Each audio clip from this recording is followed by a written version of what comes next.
गुंतता हृदय ही.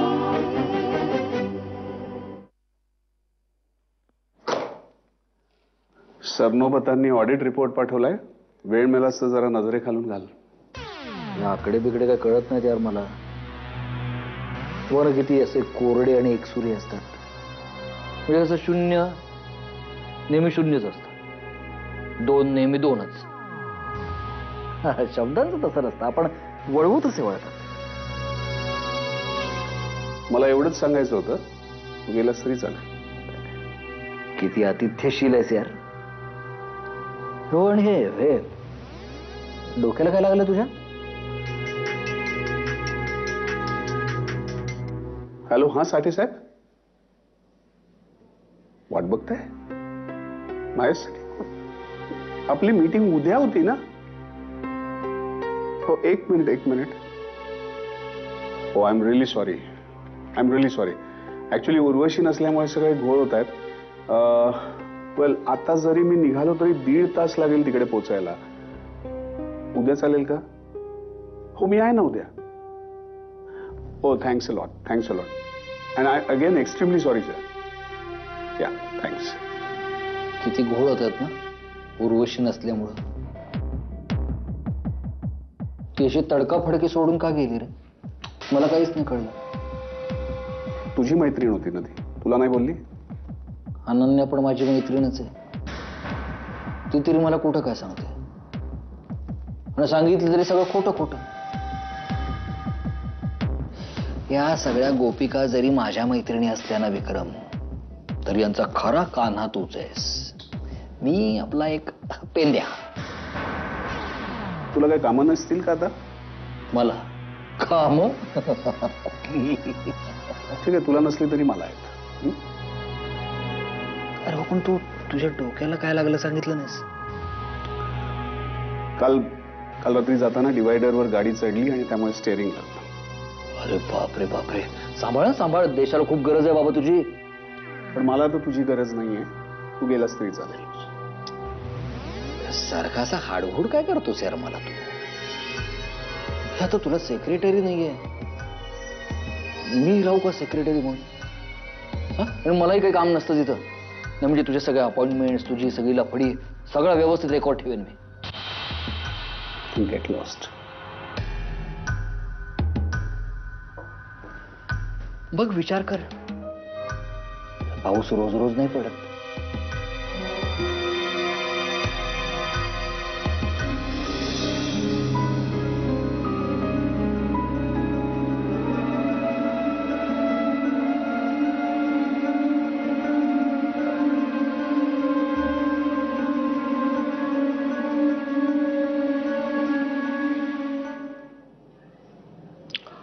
चहा मस्त झाला होता. काही मसाला वगैरे घातला होता का? हो, मी कालच बाजारातनं मसाला आणलाय. आणि हा, तुम्हाला ग्रीन टी हवा होता ना डाएट साठी, तो पण आणलाय बर का. नाही ते ठीक आहे, पण खरं सांगू का, काहीतरी उकळलेला काढा प्यायल्यासारखं वाटतं ते. म्हणजे डायटिंग वगैरे साठी ठीक असेलही, पण आपल्याला ना सकाळ दुपारच्याला असा कडक चहा हवा. काय झालं? ग्रीन टी प्यायल्यासारखा चेहरा का झालाय?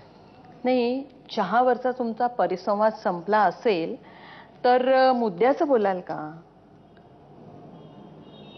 कुठला मुद्दा? अविनाश बद्दल. आई, तू भावन. अविनाशचा काल तुला फोन आला होता, ते मी त्यांना सांगितले. कशाला आई पण? नाही ना, मॅटर सिरियस आहे. आपल्याला अविनाशला लाईटली घेता येणार नाही. पण झालं ना बाबा, काल आईने त्याच्या अगदी तंगड्या मोडण्यापर्यंत भाषा करून झाली. तिची चूक झाली, मी बोललोय तिच्याशी. सापाला डिवसण्याचं काम तिने केलेलं आहे. आता तो अधिकच चिडून सरफडून काहीतरी वेगळ्या मार्गाने आपल्याला त्रास द्यायचा नक्की प्रयत्न करेल, आणि ते जास्त डेंजरस आहे. काय बोलताय बाबा तुम्ही हे? अविनाश म्हणजे काय सिनेमातला विलन वगैरे का? आपण कशासाठी एवढा त्याचा धसका घ्यायचा? सिनेमातले विलन जरा हास्यास्पदच असतात, पण आपल्याला अविनाशला हसण्यावर नेऊन चालणार नाही. I think for the sake of safety आपण आजच पोलीस स्टेशनला कंप्लेंट करूया. आपण त्यांना सांगूया की असा असा एक माणूस आहे, तो आम्हाला अशा अशा पद्धतीने त्रास देतोय. म्हणजे उद्या काही बरं वाईट झालंच तर निदान पोलीस आपल्याला असं तरी विचारणार नाहीत की अहो एवढं सगळं घडत होतं आणि तुम्ही आम्हाला काहीच सांगितलं नाही. पण बाबा, नाही नाही, मला यावर चर्चा नको. एक बाप म्हणून मला जे वाटतं ते मला करू दे. तुझ्या, माझ्या, आपल्या घरातल्या सगळ्यांच्याच सुखशांतीसाठी हे करणं नितांत गरजेचं आहे.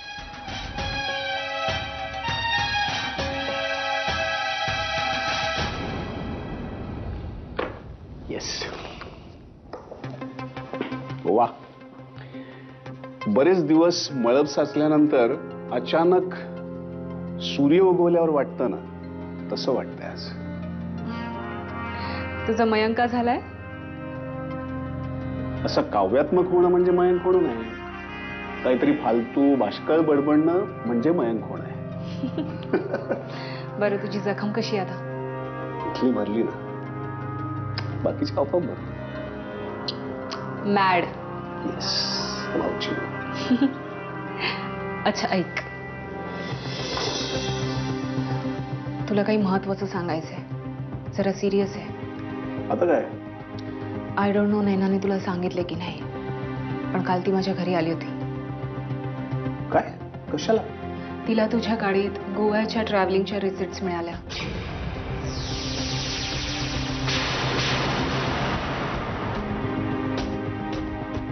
Oh no. तू मला काहीच का नाही सांगितलंस विक्रम? कालपर्यंत आपण बोलत तरी होतो का? आम्ही गोव्यानं आल्यापासून घरी काही ना काहीतरी टेन्शन चालूच आहे. आधी गाडी नव्हती म्हणून, गाडी आल्यानंतर गोव्याच्या रिसिप्ट्स वाटलं. एनिवे, पण नैना का आली होती घरी? आपल्या नवऱ्याबद्दल संशय असलेली बायकोचे प्रश्न विचारते, ते प्रश्न विचारायला. काय? विक्रमचा कोणाबरोबर अफेअर आहे का? Sort of. तू काय सांगितलंस? मी तिला सांगितलं की आपल्या दोघांचं अफेअर चालू आहे. अनु, मी काय सांगणार आहे विक्रम? सरांच्या खाजगी आयुष्याबद्दल कसं मला काही माहिती नाहीये आणि आमचे सर किती चांगले आहेत या व्यतिरिक्त काय सांगणार होते मी तिला? पण विक्रम, तुला खूप सावध राहायला हवं. काल रात्री जेव्हा मी तुझ्या घरातून निघाले तेव्हा मला तिचा संशय मिटल्यासारखा वाटला. बोलली ती मला की मी फारच लवकर चुकीचे निष्कर्ष काढले. But still will have to be very careful about it विक्रम.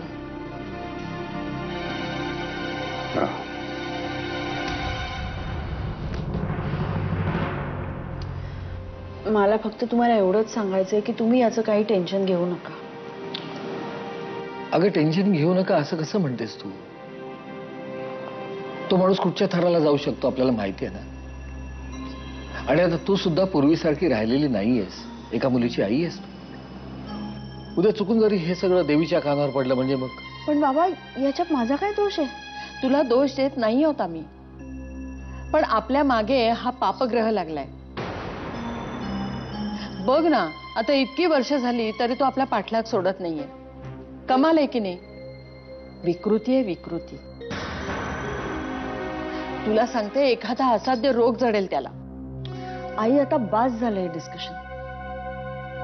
हे बघ, त्याला माहिती आहे की मी मॅरिड आहे, हॅपीली मॅरिड. एक मुलगी आहे मला 9 वर्षाची. मला नाही वाटत तो फोन करून त्रास देण्या पलीकडे काही करेल. हे बघ, तुझ्या इतका कॉन्फिडन्स माझ्याकडे नाहीये. मला एका बाजूला पटतं की त्रास देण्याच्या पलीकडे तो काही करणार नाही, पण त्यासाठी तो कुठचीही खालची पायरी गाठू शकतो. आपण त्याचा वेळीच बंदोबस्त केला नाही ना, न जाणू एक दिवस तो आपल्या घराच्या दरवाजात उभा राहील. आणि वर्स्ट पॉसिबिलिटी, तो विक्रमला सुद्धा जाऊन भेटेल. पण मी विक्रम पासून काहीच लपवलं नाहीये. मला सगळं माहितीये. अगं हो, नाही ना, पण बास ना बाबा हा विषय. अविनाश हे नाव आता या घरात उच्चारलं सुद्धा जाऊ नये असं मला वाटतं. बघते.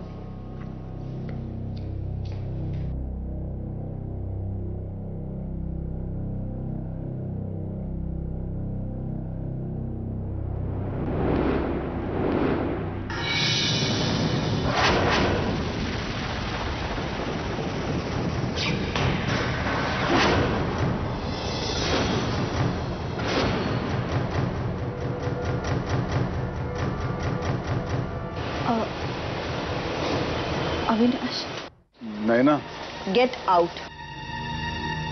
फक्त 10 मिनिटं ग. Get out I said.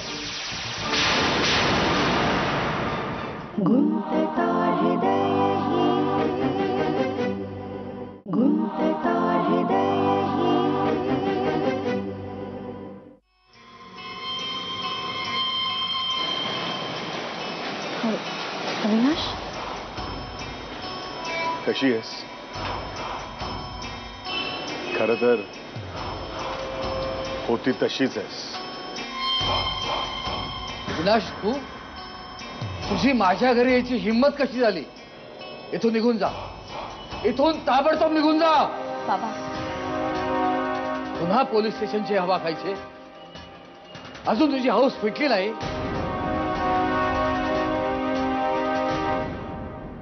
हे बघा, आपण सभ्य माणसं आहोत.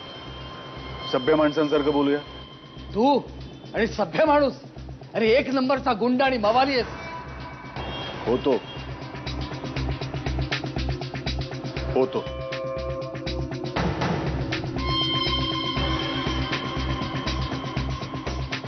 नाही ना, मी खरंच सुधारलोय ग. आयुष्याने सुधारलं मला. तुझ्याबरोबर मला हे सगळं शेअर करायचं होतं, म्हणूनच फोन करतोय तुला वेड्यासारखा. आता बऱ्या बोलानं जातोस का तुला धक्के मारून घालून देऊ? कोण धक्के मारणार? तुम्ही?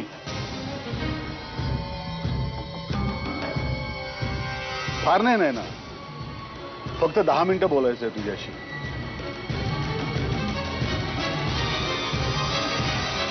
फक्त तुझ्याशी.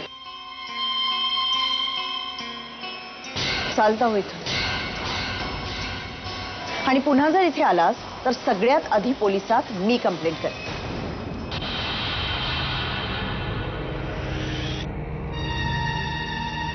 नाही ना. Get out.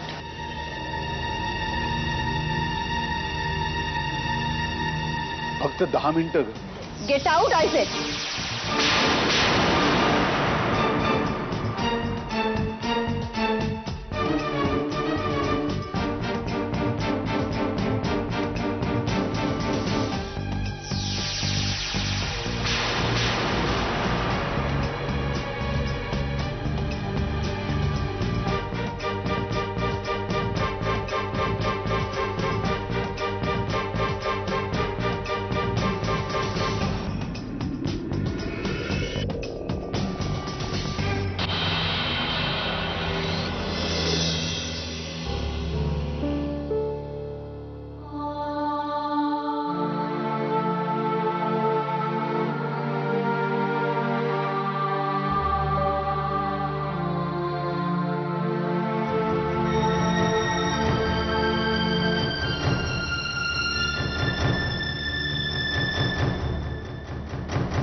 तुम्ही कोणाला फोन करताय? एसीपी जोगदंडांना. मागल्या खेपेला त्यांनी आपल्याला मदत केली होती. आज रात्रीच्या आत त्याला तुरुंगात डांबतो की नाही बघ. नको बाबा, राहू दे.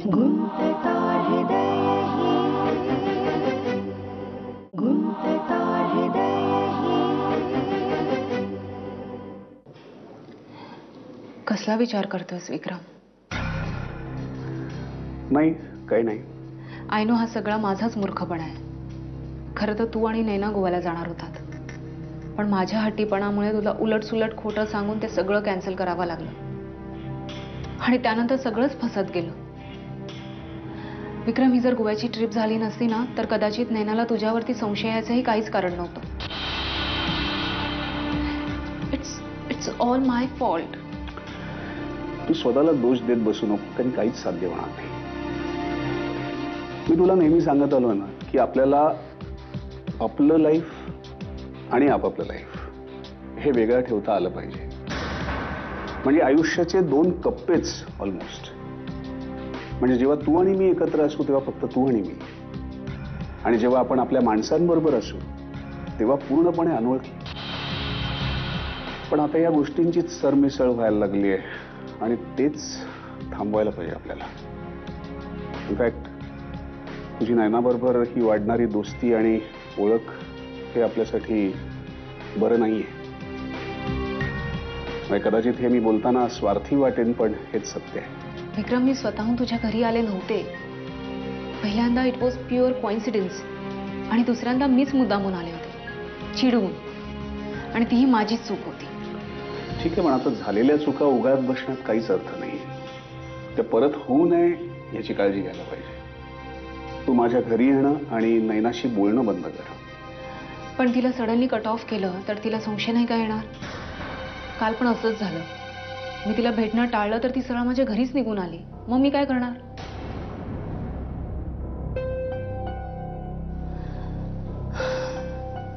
हे बघ, मी शक्य तेवढा डिस्टन्स ठेवण्याचा प्रयत्न करतेय, पण नेहमीच ते जमेल असं सांगता येत नाही. पण आपल्या दोघांनीही ही काळजी घ्यायला हवी. इतके दिवस घेतच होतो की काळजी, पण तरीही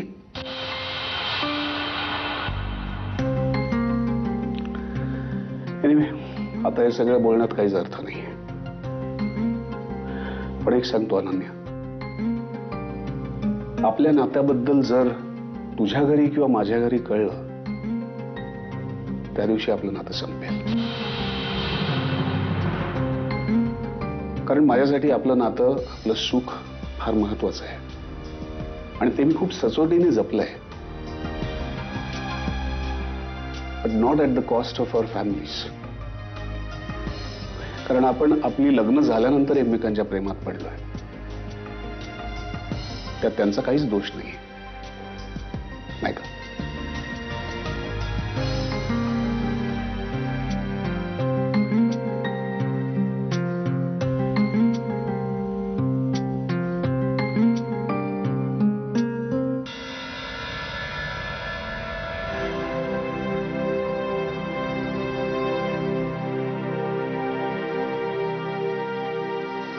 नाही ना, घे पाणी पी, बरं वाटेल. तुम्ही पण आज जाऊन पडा, हवं तर बरं वाटेल जरा. मी ठीक आहे, मला काही झालेलं नाहीये. बाबा, आय एम सॉरी. माझ्यामुळे तुम्हाला दोघांना. अगं, असं वेड्यासारखं काय बोलतेस? जे काही झालं याच्यामध्ये तुझा काय दोष आहे? माझ्या नशिबातच स्वस्थ शांत म्हातारपण नाहीये. मी कटकटींना कितीही मागे सोडायचं ठरवलं तरी कटकटींना ऊत येतो.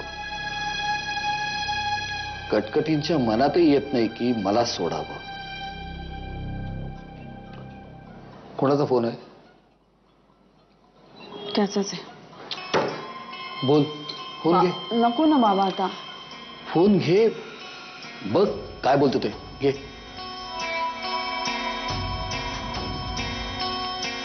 आता काय पाहिजे आणखी अविनाश? 10 मिनिटं माझं बोलणं ऐकून घेतलं असतंस तर. पण नाही, तू आणि तुझा तो बाप. Shut up Avinash.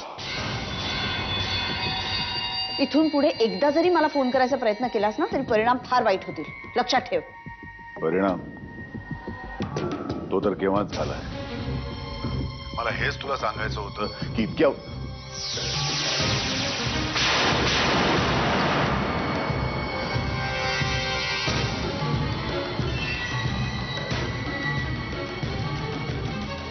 धक्के मारून घरातनं बाहेर काढला तरी याची वळवळ थांबत नाही. जाणार हा पुन्हा तुरुंगात खडी फोडायला जाणार. तुम्ही कोणाला फोन करताय?